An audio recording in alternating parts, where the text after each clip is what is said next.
An illegal sideshow shuts down the 60 freeway in Harupa Valley. Now, that was just one stop for a group of illegal street racers terrorizing the roadways. A woman followed the crowd throughout the Inland Empire. She shared her story with CBS 2's Nicole Comstock live in Harupa Valley, and one of the spots shut down by the sideshow. Nicole.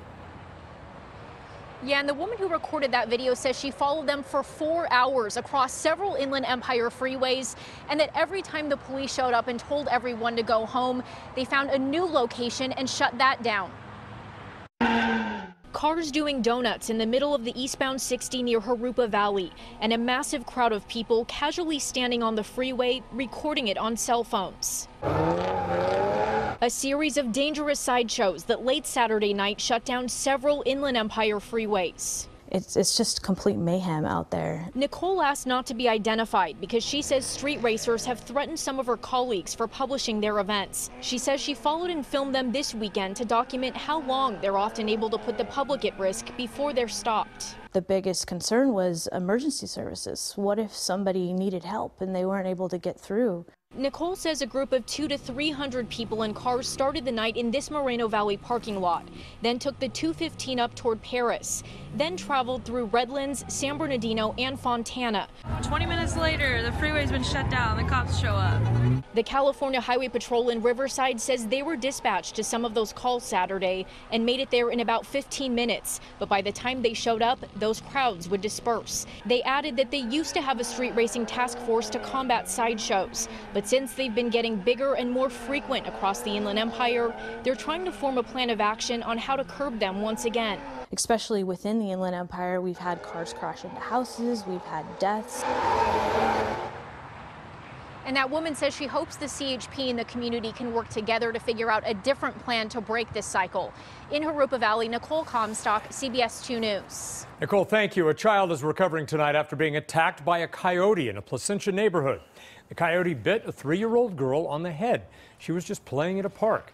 Police say it then ran into a neighborhood where it charged at another person. Officers shot and killed it. Neighbors say coyotes have become a big problem. If any animal is going to attack the child, it's called for. I agree 100% with what the police did. And our big goal here is just to harass them and to get them out and to make it uncomfortable for them to stay in this community. The little girl had to get some stitches, but she's expected to be okay. An emotional moment after tonight's LA Rams game as players Jared Goff and Andrew Whitworth share tonight's win with the families of the borderline shooting. Los Angeles rallied together for fire and shooting victims at tonight's game. And CBS 2's Chris Holmstrom is live at the Coliseum with those moving tributes. Chris? Yeah, Pat, what a game. But tonight wasn't only about celebrating the Rams win. Out here, it was about celebrating the 12 lives that were lost in the borderline shooting and also honoring those first responders who have been working nonstop for the past 2 weeks.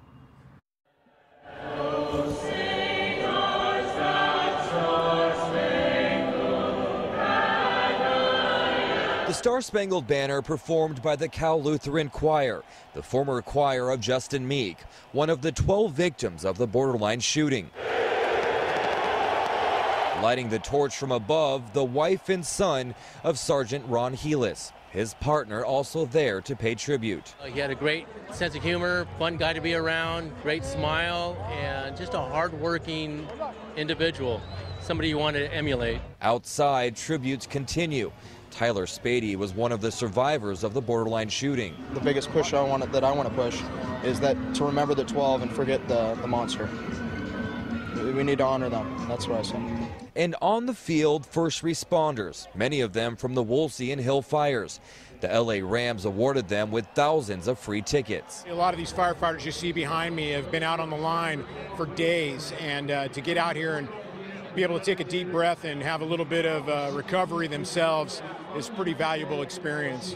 It's not about us, it's about everyone that was back at home who lost their homes and the community coming together, so it's more about them. But in the end, it's all about LA together. and messages like this one that show we will overcome. It means the world to us to know that this country is wrapping their arms around us and that this town is strong. No matter what we go through, we are resilient. And because of you, we were able to help raise more than $1.2 million to help people impacted by the fires.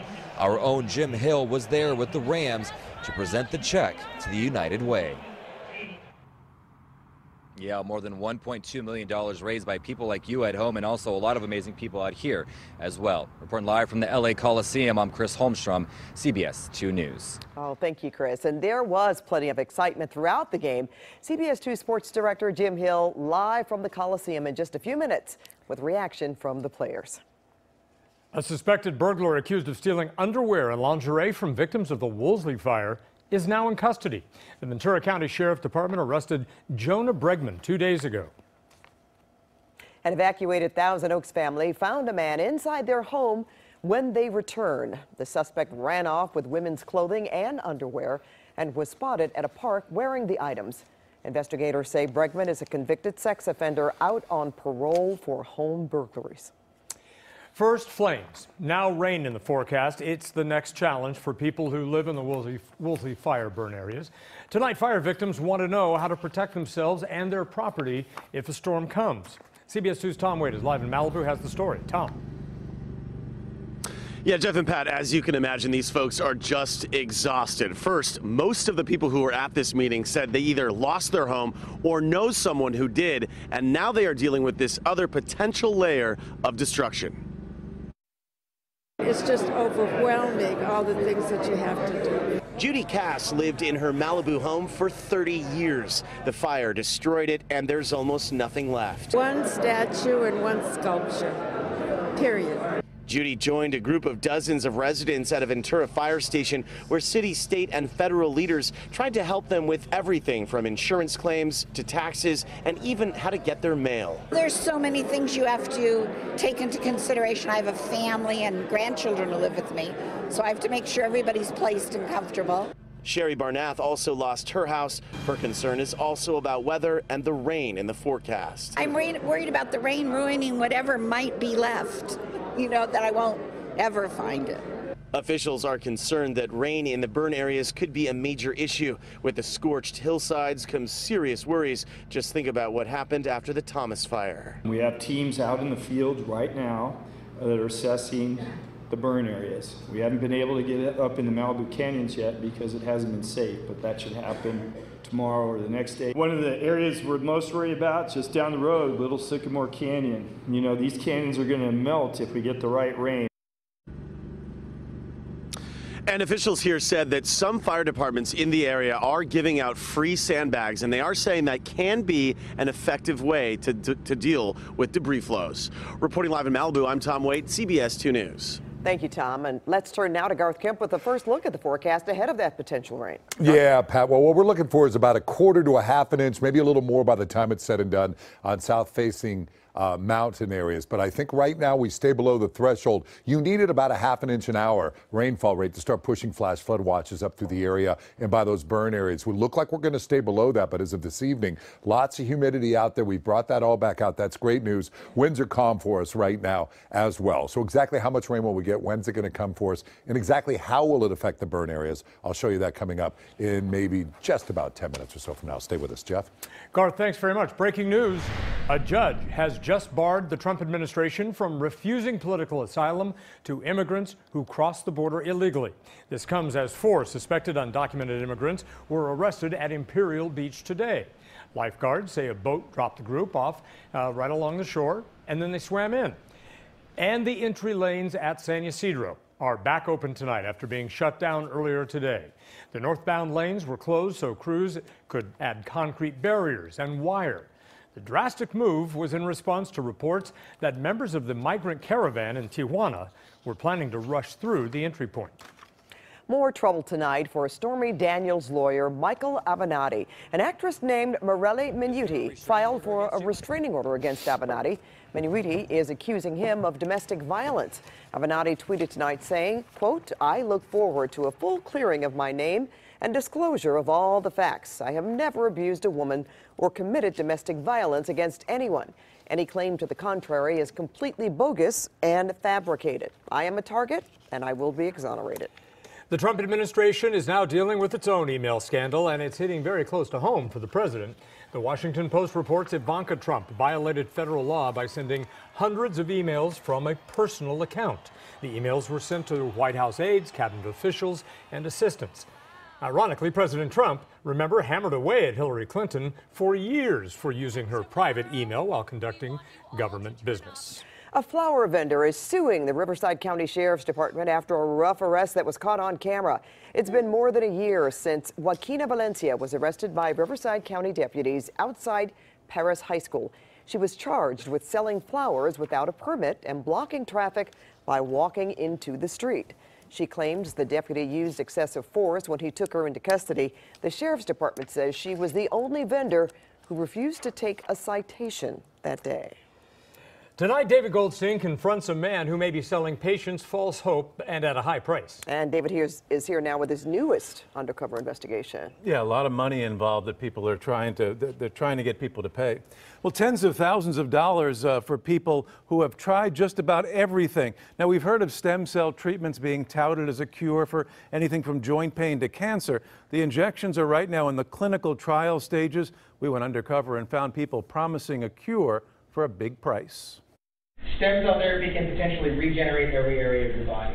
It's being promoted as the new panacea for pain relief. Stem cell therapy is successful in any kind of joint. With claims of government approval. So this is all FDA approved. But is it? Aren't you selling people false hopes for thousands of dollars? Oh, I don't sell anything. Stem cell treatments in the U.S. are in the clinical trial stages. The cells can be injected in different parts of the body in the hopes of repairing and regenerating new tissue. So we're the Orange County Stem Cell Institute. With hidden cameras, we went to this free stem cell seminar in the city of Orange. It's put on by the Stem Cell Institute of Orange County, which touts the benefits of stem cell treatments on its Facebook page. My name is Izzy, or Israel. The seminar was conducted by this man, Israel Matos. I'm a physics major from UC Santa Barbara. He made a point to say he wasn't a doctor, but spoke of the powers of stem cells. Stem cells don't just mask symptoms, they actually heal the underlying cause of your problem. Matos told our producer the treatment is approved by the federal government. It has to be approved. It has to be. There's no way they can't do it. We'd go to jail. And that the Orange County Stem Cell Institute is associated with UC Irvine, which has its own acclaimed stem cell research center. The Orange County Stem Cell Institute is located at UC Irvine, yeah. At UC Irvine. Yeah. So they have a whole thing there. Okay. And the injections aren't cheap, anywhere from $6,000 to nearly $20,000, and not covered by insurance. But just who is Israel Matos? I thought it was probably a sham. 90-year-old Jean Gallagher, who has problems with both of her legs, went to his seminar and then did her own research. What'd you find out? That he's a television actor. And I thought, Jesus, you folks. And I started really getting mad. Perfect time for a last-minute miracle. That's right. This is Matos in a movie called Christmas on Salvation Street. I'm not sure what good you think will even come out of that. Christmas on Salvation Street? You're an actor, right? Yeah. Does that make you a stem cell expert?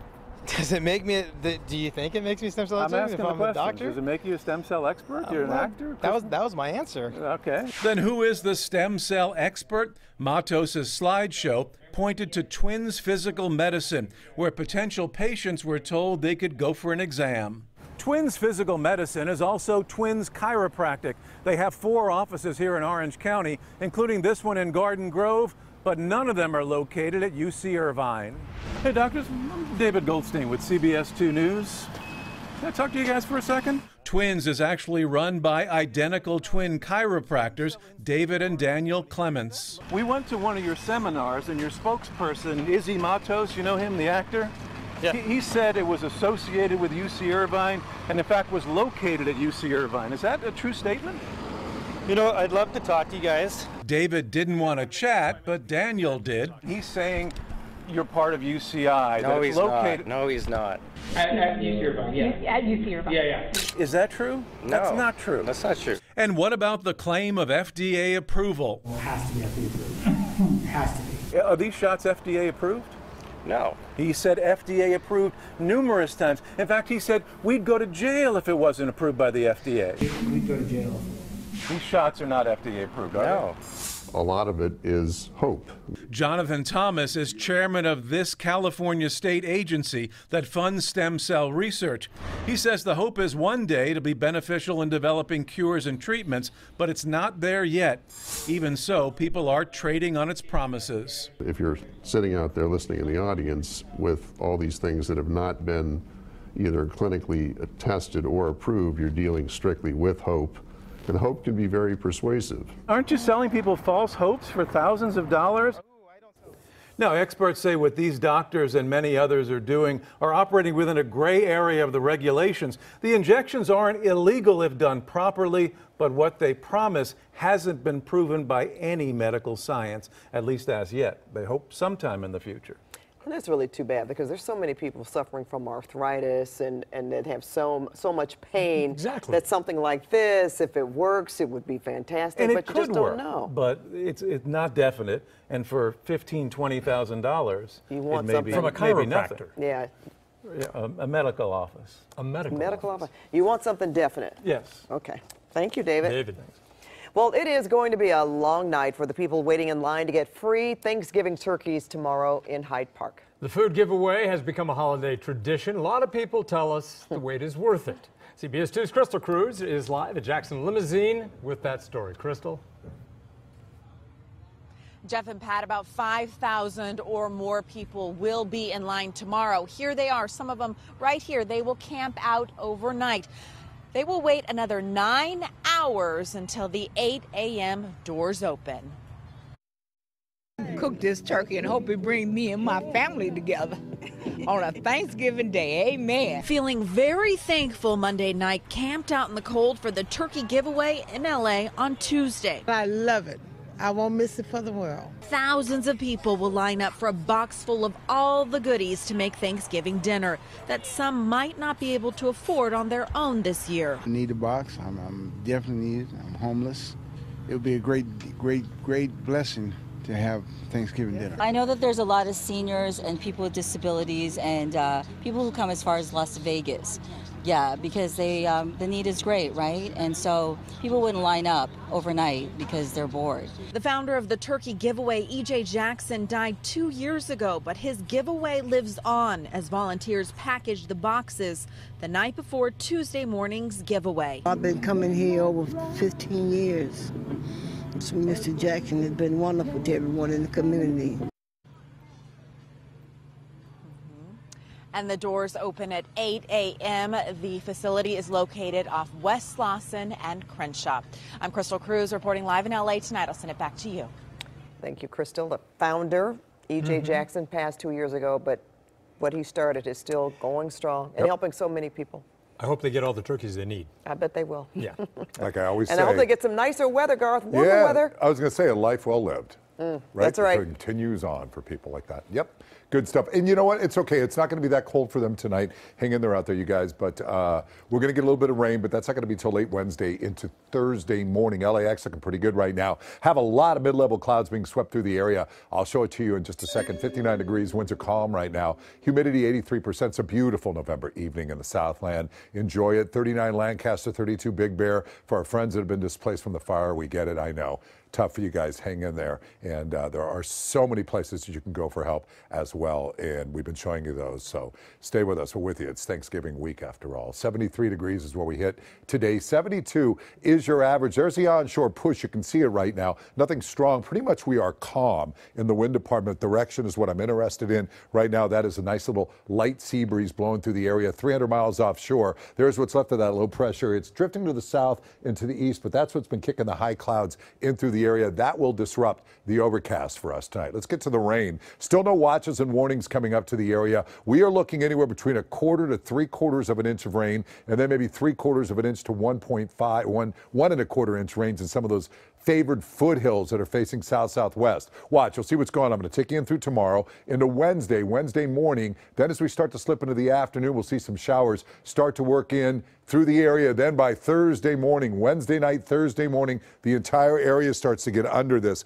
Once again, it's light to moderate rain. Will we see debris flow? Probably up towards the hill in the Woolsey area. Sure, I think out by the canyon roads, you'll pick stuff up, especially on PCH. We're looking at a light to moderate event. So just a heads up, but there's so much burned up into that area that it doesn't take much to get the flow going, but we're going to keep an eye on it. But fortunately, we're not seeing rainfall rates, Jeff and Pat, that will come in at around 1/2 inch an hour or more. That's when you get the serious flooding, but there's a lot of loose soil that'll be right down into the season or into the roads into those areas. So we'll keep a specific eye on it. By Thursday for Thanksgiving, we trend with still a chance of showers off and on throughout the day, but it'll be late Wednesday night through early Thursday morning. Then we'll start to dry things back out. So the commute, if you're traveling on Thursday, should be all right for you once the morning hours kind of clear away there, depending what time you leave. For the IE-72, high desert's coming in at 67, mountains coming in at 53 as well. I want to remind everybody, too, on Thanksgiving, if you go to the Laugh Factory, Jamie Masada forever,